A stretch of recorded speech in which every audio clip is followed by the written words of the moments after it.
Hai Zen, welcome to HiPod atau Himabi Podcast. Nah, kita ketemu lagi di episode ketiga dari HiPod masih dengan narasumber yang sama, yaitu Kak Fadil Muhammad Rahman. Tapi bedanya di episode ketiga ini kita akan menjawab semua pertanyaan-pertanyaan yang sudah ditanyakan dan diisi di kolom question box oleh Aizen di Instagram @himabi_stkippas. Nah, tanpa berlama-lama lagi kita langsung aja tanya ke Kak Fadil ini biar semua pertanyaan-pertanyaan dari Aizen ini langsung terjawab oleh narasumbernya langsung. Ya, halo Kak Fadil. Halo. Halo, gimana kabarnya? Alhamdulillah baik. Oke, perjalanan lancar? Untuk sekarang meskipun tidak selancar kemarin, ya alhamdulillah masih lancar sih. Tapi mood masih oke ya? Oh, jelas. Jelas, karena sekarang Kak Fadil itu akan menjawab semua pertanyaan-pertanyaan dari Haizen. Jadi moodnya harus bagus kayaknya dia biar Oke. bisa tetap fokus. Jadi dari Haizen langsung ini pertanyaan. Benar, dari Haizen langsung. Karena siap. di sini kita kan siapin question box di Instagram dan di situ Haizen mengirimkan semua pertanyaannya. Jadi jangan kaget ya Kak. Oke. Siap-siap kan buat jawabnya? Oh ya, siap. Aman ya. Karena aku yakin ini pertanyaannya mungkin ada yang agak twing kemana, terus ada yang masih aman-aman. Oke. Siap kan, aman Oke, ya? siap, boleh. Oke, langsung aja kita bacakan pertanyaan pertama. Bagaimana cara Akang agar rekan-rekan Himabi dapat membangun kekompakan? Oh, rekan-rekan di Himabi agar membangun Kekompakan. kompakan. Gini ya, paling mungkin untuk openingnya kayak gini. Kalau misalkan kita ngomongin organisasi ya, biasanya kalau misalkan orang-orang itu yang pertama kepikiran ketika mendengarkan kata organisasi itu kayak rapat, terus orang-orang yang kaku, terus ribet, terus bla bla bla bla bla, hierarki yang dibahas tuh, struktur harus prosedur kesana kemari.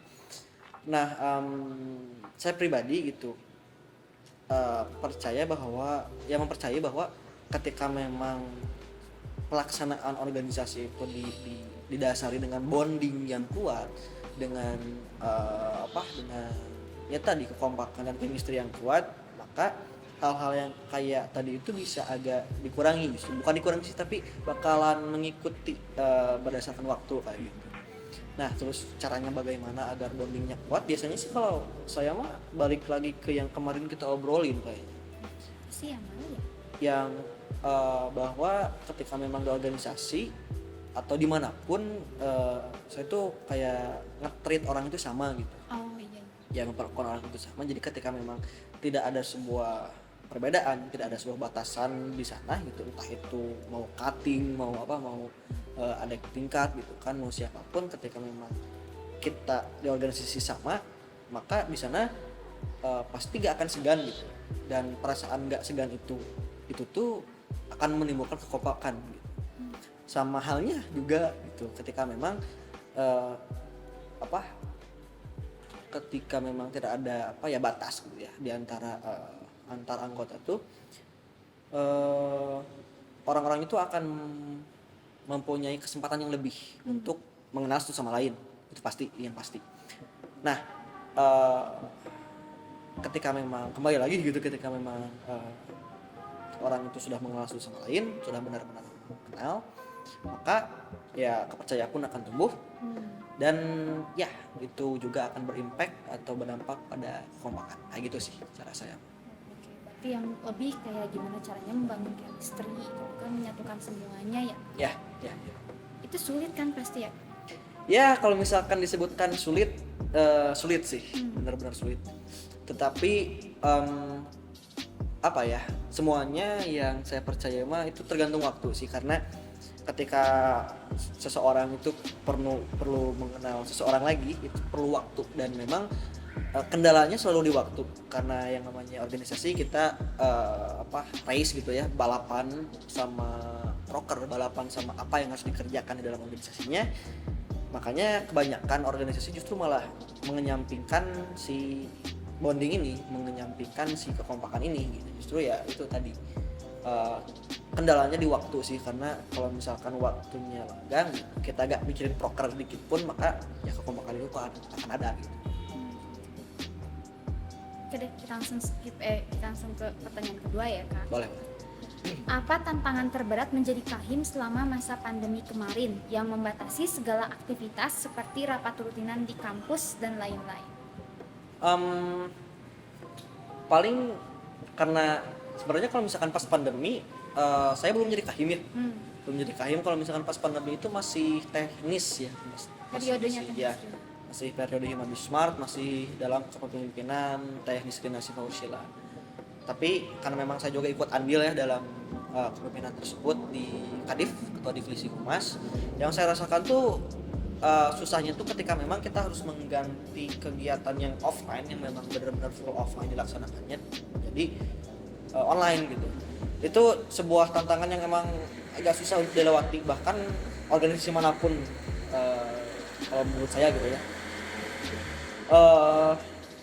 Pasti kita semuanya bakal struggle gitu ketika memang harus dipaksa kayak gitu dan dalam waktu yang singkat. Terus paling yang menjadi kendala lain adalah bagaimana cara mengkondusifkan sebuah rapat, cara mengkondusifkan sebuah pelaksanaan organisasi ketika memang kita jauhan gitu. Memang ya kita punya Google Meet, kita punya Zoom, cuman ketika suasananya kayak gini biasanya orang itu kayak orang itu kayak menyampingkan gitu. Itu biasanya nggak menjadi tidak kondusif si pelaksanaan organisasinya. Mungkin lebih ke gak fokus juga ya, Iya. karena belum tentu semua orang bisa melakukan rapat secara online gitu ya. Adaptasinya sih yang susah. Nah betul sekali, aku setuju sih Kak. Oke, kita lanjut ke pertanyaan ketiga. Setelah banyaknya organisasi yang pernah Akang ikuti, menurut Kang Fadil, seberapa pengaruhnya organisasi untuk membangun kualitas diri kita? Nah mungkin kalau yang bagian itu akan ada sangkut pautnya dengan manfaat nih. Bisa sekali jelasin aja nih Kak. Membangun kualitas diri ya. Membangun kualitas diri. Sebenarnya kalau misalkan yang saya yakini ya, kembali lagi soalnya ya gitulah. Ketika kita ngomongin soal meningkatkan kualitas diri di organisasi ataupun ngomongin masalah manfaatnya, itu bakalan kembali lagi bagaimana seseorang itu berkontribusi di organisasinya. Soalnya kalau misalkan banyak yang kayak gini loh. Aku ikutan organisasi tapi dapetnya capeknya doang. Banyak tuh yang kayak gitu.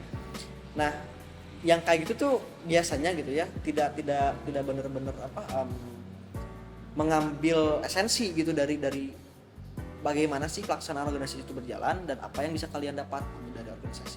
Karena yang menurut saya yang memang kerasa sama saya, peningkatan kualitas diri ini sangat kerasa sih kalau misalkan benar-benar terjun di organisasinya gitu, benar-benar ngulik gitu di organisasinya. Pertama apa? Itu karena melatih cara berpikir. Kenapa? Karena di organisasi kita dihadapkan dengan tujuan yang berbeda-beda, cara pandang yang berbeda-beda, dan kita harus melihat atau mencari jalan tengahnya yang mana. Dan itu melatih pola pikir kita untuk memang melihat dari berbagai sisi gitu. Melihat dari berbagai sisi yang nantinya juga akan ya melatih kita untuk toleran gitu terhadap sesama meskipun itu beda. Nah, itu pertama dari pola pikir, terus ya relasi kelas. Dan manfaat atau kualitas dirinya adalah fun juga gitu kalau misalkan organisasi ya bercengkrama dengan teman-teman yang emang udah bondingnya kuat, yang emang bercanda juga udah enak gitu, dan disatukan di sebuah acara yang memang ngurusnya itu aja, itu seru banget loh. Dan memang itu sih nggak perlu jauh-jauh loh mikirin manfaat organisasi itu apa.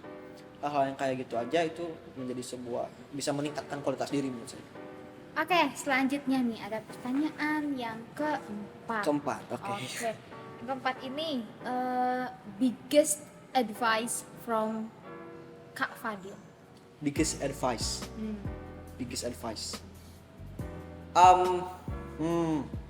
Apa ya? Bentar, mikir dulu.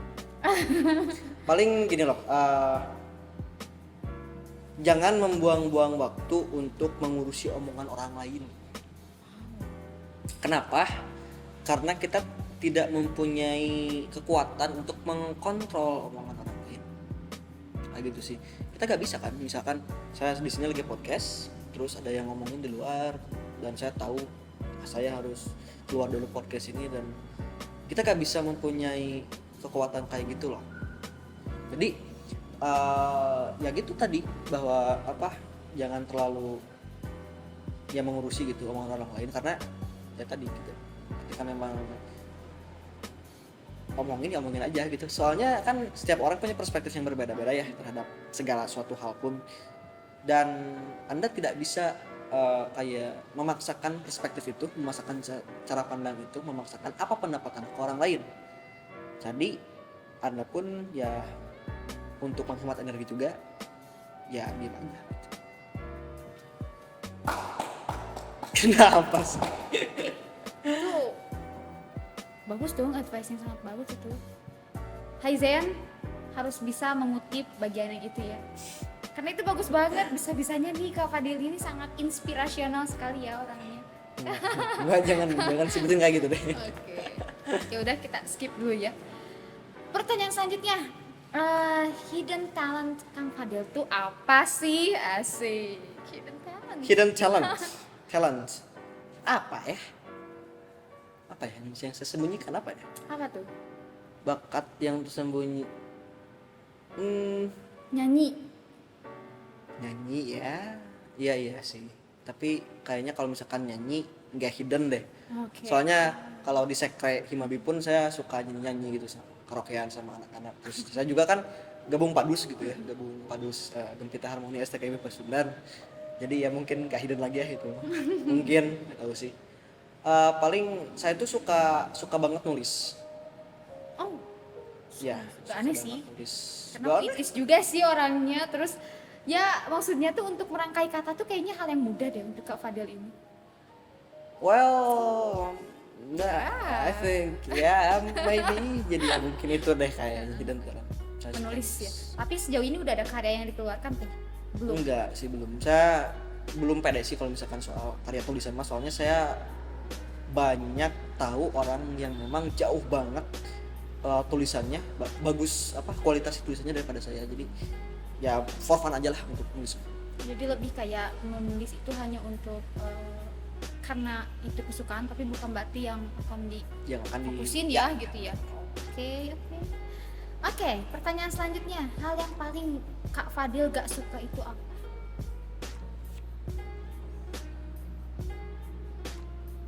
Pertama, laba-laba.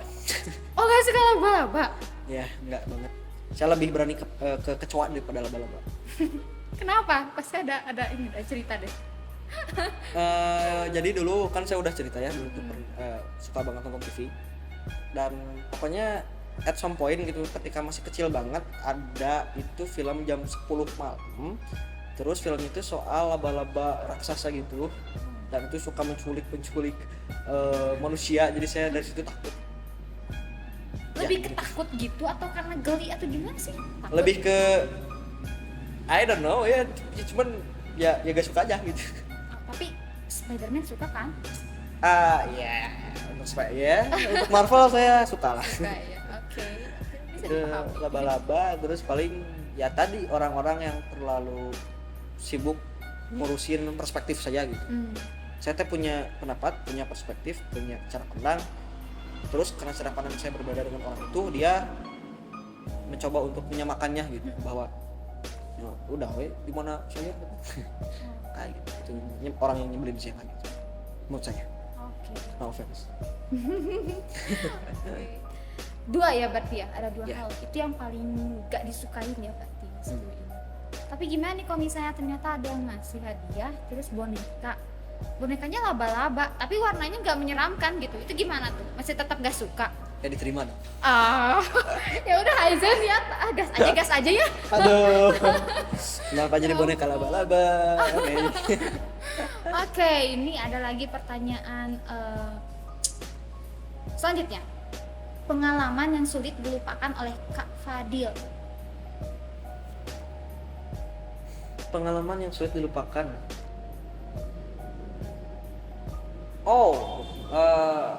Pertama ketika saya itu ketika saya ingat banget ketika pertama kali saya mendapatkan kepercayaan diri gitu, nyadar bahwa saya percaya diri ngomong di depan banyak orang. Public speaking gitu. Iya. Depan siapa tuh di depan? Di depan teman kelas sih dulu. Oh, Soalnya pas saya SD sampai SMP kelas 2 awal-awal itu introvert saya. oh introvert. Bukan introvert sih, lebih ke jarang ngomong aja gitu. Jadi kalau misalkan ada kalian itu di ruang kelas nih, ada satu orang yang diam deh. Si kerjanya tuh diam, cuman ngerjain diam, ini diam.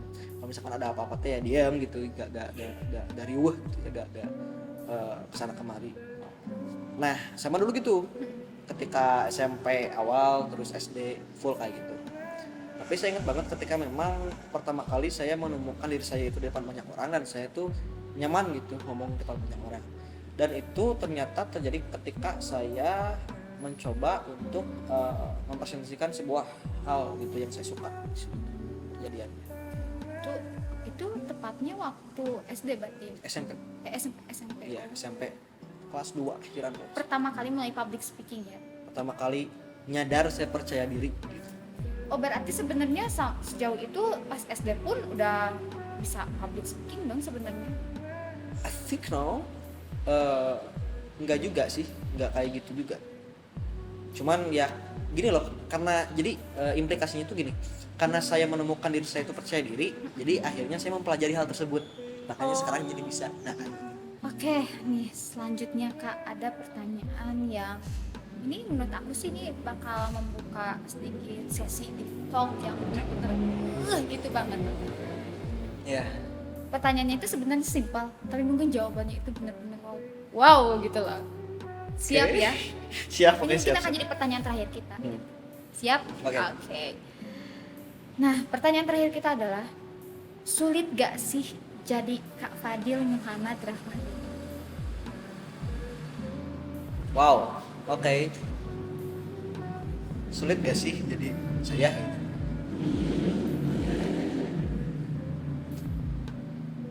Paling gimana ya ngomongnya? Kalau misalkan ngejawab mudah, ya amin. Semua orang juga pasti bakalan jawab enggak. Tapi kalau misalkan saya jawab sulit, ya pasti kenapa gitu kan. Paling saya cuma bisa ngomong gini kalau misalkan pertanyaan kayak gitu. Saya juga sadar setiap orang itu punya problemnya masing-masing, punya masalahnya masing-masing, punya kayak ya complicated story-nya masing-masing, dan saya juga mengakui bahwa tingkat kemampuan seseorang untuk meredam atau ya meredam masalah itu berbeda-beda setiap orang. Ada orang yang kayak baru dikasih tugas 1 aja udah stres, ada yang harus dikasih 10 baru stres, kayak gitu mungkin ya. Nah, kalau misalkan ditanya sulit gak sih jadi saya dengan background tersebut, ya saya akan jawab sulit. Soalnya kalau harus jujur ya, sebenarnya banyak yang emang harus dikorbanin ketika memang saya memilih untuk menempuh jalan kayak gini, jalan yang memang aktif di organisasi, terus kayak apa ya, kayak memang mendahulukan orang lain lebih dulu daripada saya gitu, daripada pribadi, dan itu memang agak sulit sih. Kayak sebenarnya kalau misalkan kita ungkit episode kemarin dikit, salah satu alasan kenapa saya bisa udahan sama si Mawar gitu, itu tuh karena saya ikutan organisasi gitu. Terus kan dulu saya pernah magang ya, ketika memang masih istilahnya masih agak lowong lah kegiatan organisasi itu. Magang saya nyervis komputer, nyervis laptop, terus kayak part time di sana sini, dan itu lumayan penghasilannya, dan saya bisa kayak beli kamera, saya bisa menghidupi diri saya gitu. Dan itu enjoyable menurut saya. Tapi ketika memang kemarin gitu, ketika saya punya tanggung jawab di sini, di Himabi khususnya, ya saya harus tinggalkan semua itu, dan itu memang agak berat sih jujur saja. Soalnya sekarang pun kalau misalkan disebutkan ya nggak mempunyai banyak dompet yang tebal gitu. Soalnya ya kalau dari orang tua itu full di ke uang kuliahin kayak gitu kan. Ya kayak gitu sih, cuman ya kembali lagi ketika kita mempunyai alasan untuk bertahan terhadap sesuatu, entah apapun itu, entah itu Anda di organisasi, entah itu Anda dalam hubungan Anda misalkan, ketika memang Anda memiliki alasan yang benar-benar itu connect sama diri Anda, ya mau sebalangsak apapun ya, mau susah apapun pasti Anda bertahan kayak gitu. Dan itu juga yang menjadi alasan kenapa saya bertahan di Himami meskipun banyak yang harus saya korbankan. Saya mempunyai alasan tersendiri apa saya melakukan hal itu kayak gitu sih. Kenapa? Enggak sih, cuman kayak iya ya, mungkin ini pertanyaan yang tadi aku sebutin ya kayak. Jadi ini pertanyaan simpel, tapi kalau kita dengerin jawabannya dari narasumbernya langsung itu kayak bikin kita tuh amazed gitu. Wow, orang punya jalannya masing-masing ternyata ya. Tapi Kak Fadil pasti, aku penasaran juga nih ya sebagai orang yang mendengarkan secara langsung gitu ya. Pasti pernah mengalami yang namanya luka, bertemu dengan hal bernama luka. Ya. Menghadapi itu gimana sih? Ngomongin soal luka, soal jatuh, soal apapun itu, ketika memang kita ada di fase kayak itu yang memang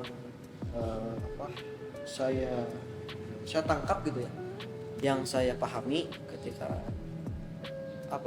dia mengalami hal tersebut adalah bahwa ini akan selesai dan it's not the end of the world ya. Yes. Bahwa ini tuh bukan akhir dari dunia, itu bahwa Anda masih akan tetap bangun besok dan menjalani hal ini lagi. Dan kalau misalkan Anda tidak berpikir seperti itu, ya mau apa gitu, ya udah gitu, nanti juga hilang dengan sendirinya mungkin. Kalau yang aku tangkap nih kayak, jadi entah sih ini nggak tahu benar apa enggak, tapi yang aku dapetin gitu ya dari semua obrolan itu, tujuan itu penting. Yes. Karena ketika menemukan titik down itu, ketika kita ingat ada tujuan yang akan kita kejar, itu bikin kita tuh lebih kayak ada semangat lagi. Ya, ada Bahkan di saat force. kondisi tersulit pun ya kayak, wow, keren. Lipet-lipetnya, ih, di Mami paling deket sama siapa?